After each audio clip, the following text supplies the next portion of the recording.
Hello friends, in this video we are going to discuss what will be the V-I characteristics of the diode.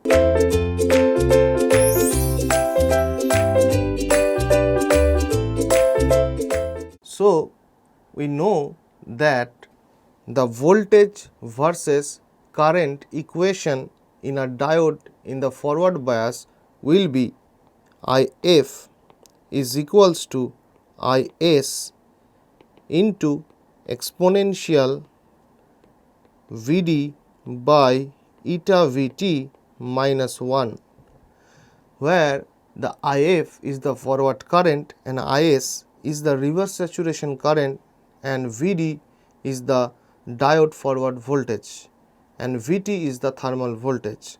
Now, if we draw the graph versus IF and Vd, this graph will be called as the V-I characteristics of the diode.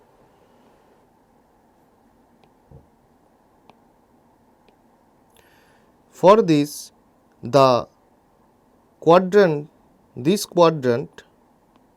will give the forward biasing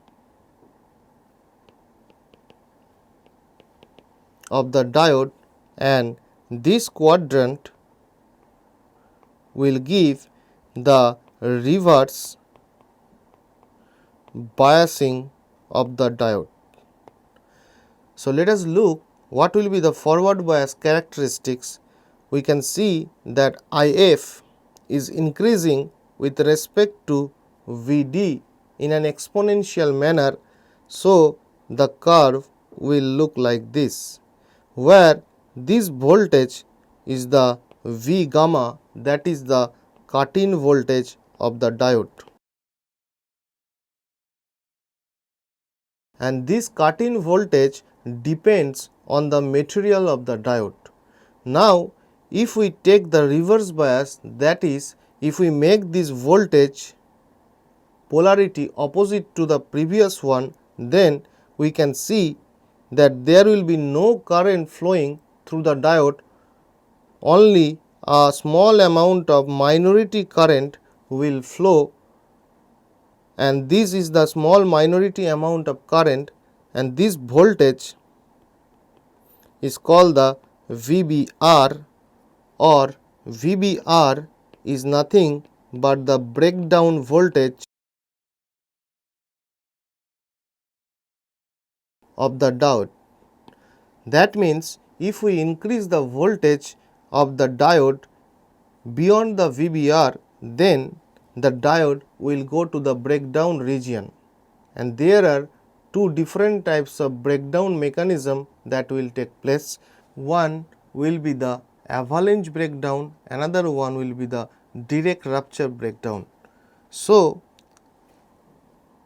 in the PN junction diode, normal PN junction diode do not operate beyond the breakdown voltage. So for the PN junction normal diode, the diode must be operated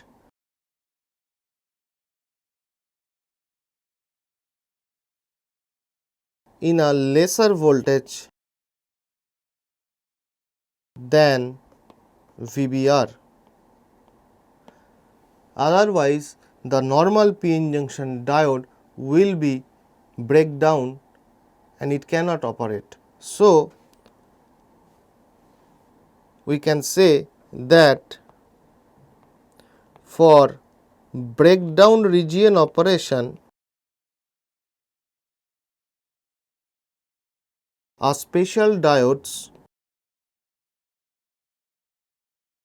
will be needed, and that diode is the Zener diode, where two different types of breakdown mechanism will take place, that is the avalanche breakdown and the Zener breakdown, or the direct rupture breakdown.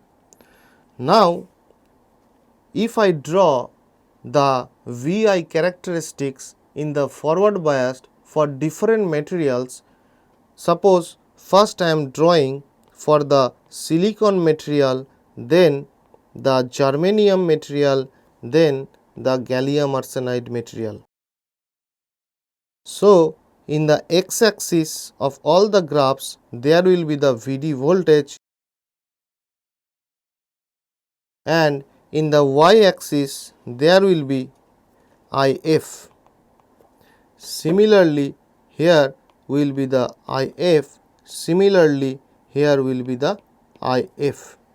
Now, as we know that the silicon has a cut-in voltage V gamma is equals to typical value is 0.7 volt, and for germanium the cut-in voltage V gamma is of the order of 0.2 volt, and for gallium arsenide material V gamma is 1.3 volt. So, the curves will look like this. For silicon, the nature will be exponentially increasing, and this will be the V gamma, and the V gamma value will be this. Similarly, for the germanium, it will look like this, and this will be the V gamma, and the V gamma value will be 0.2. And for gallium arsenide, the V gamma will be so much larger, and this is the V gamma, and the V gamma value will be given by 1.3 volt. So, this is all about the VI characteristics of the diode for different materials. Thank you.